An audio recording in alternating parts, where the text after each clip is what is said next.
Hello guys, Bigg Boss 7 Tamil இப்போ லைவ்ல என்ன போயிட்டு இருக்குன்ற அப்டேட்டை பற்றி தான் நம்ம பார்க்க போகிறோம். அர்ச்சனாவை வச்சு சரியான செய்கை எல்லாருமே செஞ்சுட்டு இருக்காங்க.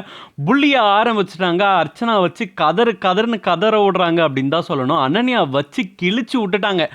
ஓடுடி அப்படின்ற மாதிரி அர்ச்சனா வந்து கிழிச்சு விட்டுட்டாங்க. அர்ச்சனாவுக்கு ஒன்றுமே புரியல. என்னடா எல்லாம் ப்ரூட்டல் அட்டாக்காக பண்ணுறீங்க, நான் போகிறேன்டா அப்படின்ற மாதிரி கிளம்புறாங்க. என்ன ஆச்சுன்றதை இந்த வீடியோவில் நம்ம இப்போ பார்க்கலாம். அதாவது வந்ததுலேருந்தே பார்த்தீங்கன்னா, விசித்ரா போனதுலேருந்தே அர்ச்சனா அழுதுட்டு தான் இருக்கிறாங்க. ஏன்னா வந்து எல்லாருக்குமே தெரிஞ்சிருச்சு, இன்னும் ஒரு வாரம் தாண்டா இருக்குது, ஒரு வாரத்தில் நம்ம எல்லாருமே வந்து வீட்டுக்கு போக போகிறோம், ரிசல்ட் என்னன்றதும் கிளியராக தெரிஞ்சிருச்சு. எப்படியும் அர்ச்சனா தான் ஜெயிக்க போகிறா. முடிஞ்ச அளவுக்கு ப்ரூட்டல் அட்டாக் பண்ணுவோம், முடிஞ்ச அளவுக்கு ப்ரூட்டல் அட்டாக் பண்ணிவிட்டு எவ்வளோ அடிக்க முடியுமோ அவ்வளோ அடிப்போம் அப்படின்ற மாதிரி பிளான் பண்ணிட்டாங்களா? இல்லை இதுக்கு மேலே அர்ச்சனா பண்ணுறது எதுக்கு நம்ம பொறுத்துக்கிட்டு போனோம்? இத்தனை நாள் பொறுத்துன்னு போனோம். ஏன்னா அவகிட்ட ஓட்டு இருந்துச்சு, நம்ம வந்து கொஞ்சம் முன்னாடி வர்றதுக்கான வாய்ப்புகள் இருந்துச்சு. இப்போ ரிசல்ட் கிளியராக தெரிஞ்சிடும். ஏன்னா ஓட்டு விழுறது தான் விழப்போகுது. இதுக்கப்புறம் என்ன பண்ணாலும் மாற போகிறது கிடையாது. அதனால் எந்த அளவுக்கு ப்ரூட்டல் அட்டாக் பண்ண முடியுமோ அட்டாக் பண்ணலாம்னு சொல்லிட்டு விஷ்ணு தினேஷ் எல்லாம் வச்சு கிழிக்கிறாங்க ஒரு பக்கம். அதெல்லாம் தாங்க முடியாமல் தான் மார்னிங் டாஸ்கில் வந்து அழுதுட்டாங்க. என்னை யாருமே புரிஞ்சுக்க மாட்டுறாங்க அப்படின்னு சொல்லிட்டு. ஏன்னா விஷ்ணுக்கும் தினேஷ்க்கும் நேற்று ஒரு ப்ராப்ளமே போச்சு. என்னன்னா, இந்த மாதிரி விஷ்ணு வந்து விஷ்ணு புஷ்ணுன்னாரு. உடனே விஷ்ணு என்ன சொன்னார்னா, என்னை இப்படி கூப்பிடாதுன்னு அவனை சொன்னல அப்படின்றாங்க. ப்ரோ நான் கூப்பிடல ப்ரோ, யார் கூப்பிட்டாங்களோ அவங்கள போய் கேளுங்க ப்ரோ அப்படின்னாங்க. உடனே தினேஷ் என்ன சொன்னார், உன்னை யாரோ கூப்பிட்டா உனக்கு கோவம் வருதுல்ல, அதே மாதிரி தானே எல்லாருக்கும் இருக்கும், அது மாதிரி கூப்பிடாத அப்படின்னாங்க.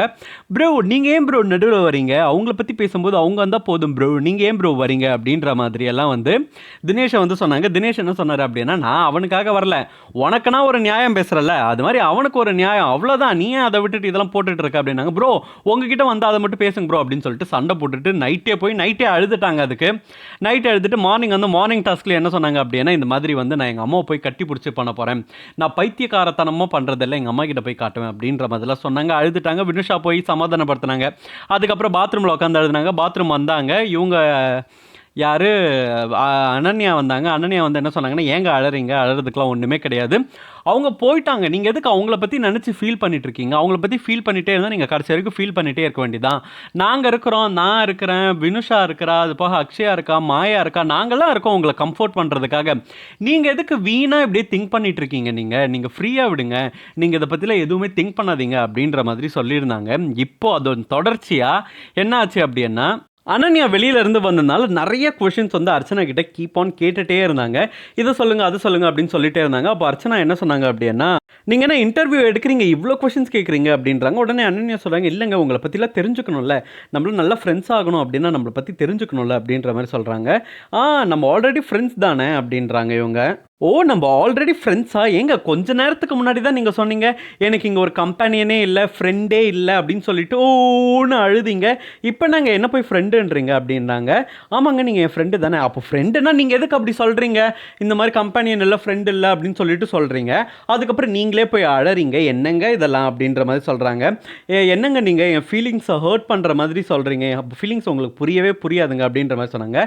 என்னங்க ஃபீலிங்ஸ் புரியலை உங்களுக்கு, நான் தான் சொல்லிட்டேன் இந்த மாதிரிங்க அப்படின்னு சொல்லிட்டு நீங்கள் எதுக்காக இருந்தாலும் அழறீங்க, எதுக்கு நீங்கள் அழறீங்க அப்படின்னு சொல்கிற மாதிரி அனன்யா வச்சு செஞ்சுட்டாங்க. ஆக்சுவலி அவங்க பண்ணுறது தான் அவங்க சொன்னாங்க. அர்ச்சனா ஒன்று உங்களை ப்ரூட்டல் அட்டாக் பண்ணணும், இல்லை புள்ளி கேங் வந்து புள்ளி பண்ணணும் அப்படின்ற மாதிரிலாம் கிடையாது. அழுதிங்களா, ஏன் அழுதிங்க, இந்த மாதிரி உங்களுக்கு ஒரு கம்பெனினே இல்லைன்னு அழுதிங்க, அப்புறம் ஃப்ரெண்ட்ஸ் இருக்காங்கன்றீங்க இல்லைன்றீங்க, வினுஷா போய் ஃப்ரெண்டுன்றீங்க அப்புறம் இல்லைன்றீங்க. ஸோ எதுக்கு இந்த மாதிரி மாற்றி டபுள் ஸ்டாண்டர்டாக இருக்கிறீங்க, ஏன் இப்படி ஒரு சீன் கிரியேட் பண்ணிகிட்டே இருக்கீங்க, யாருமே இங்கே சீன் கிரியேட் பண்ணல, ஃப்ரீயாக விடுங்க, டென்ஷன் ஆகாதீங்க அப்படின்றத தான் வந்து முன்னாடியே சொல்லிட்டு இருந்தாங்க. ஸோ அதுக்குமே மாயா கிண்டல் பண்ணி என்ன சொன்னாங்க அப்படின்னா, அனன்யா தான் கரெக்டு, அர்ச்சனாவை வந்து டீல் பண்ணுறதுக்கு அனன்யா தான் கரெக்டு, அனன்யா விட்டால் வேறு ஆளே இல்லை அப்படின்ற மாதிரி வந்து பயங்கரமாக கிண்டல் பண்ணி எல்லாருமே அர்ச்சனாவை சிரிக்கிறாங்க. ஐயோ இது பார்க்கும்போது இதில் வர மாதிரி புதுப்பேட்டையில் வர மாதிரி தான், ஐயோ அண்ணா சிரிக்கிறாங்கண்ணா அசிங்கமாக இருக்குதுண்ணா அப்படின்ற மாதிரி தான் இருக்குது. அர்ச்சனா தயவு செய்து அழாதீங்க, அர்ச்சனா ஃபைனல்ஸ் வந்துட்டீங்க, ஃபினாலே போக போகிறீங்க, நீங்கள் தான் வின் பண்ண போகிறீங்க அப்படின்ற அளவுக்கு வெளியில் டாக் போயிட்டு இருக்கு. பட் ஏன் ஸ்டில் அழுதுட்ருக்கீங்க, என்னதான் எமோஷன்ஸாக இருந்தாலும் அஃப்கோர்ஸ் கண்ட்ரோல் பண்ணி தான் ஆகணும். பட் இன்னும் இவங்க எவ்வளோ அசிங்கப்பட போகிறாங்க அப்படின்றது தெரியல. புள்ளி கேங் வேறு சேர்ந்துக்கிட்டே வருது, என்ன நடக்க போகுதுன்றதில் நம்ம வெயிட் பண்ணி பார்க்கலாம். இந்த மாதிரி பிக் பாஸ் அப்டேட் தெரிஞ்சுக்கணும் ஸ்க்ரீன் டாக்கி சேனலுக்கு சப்ஸ்கிரைப் பண்ணுங்கள்.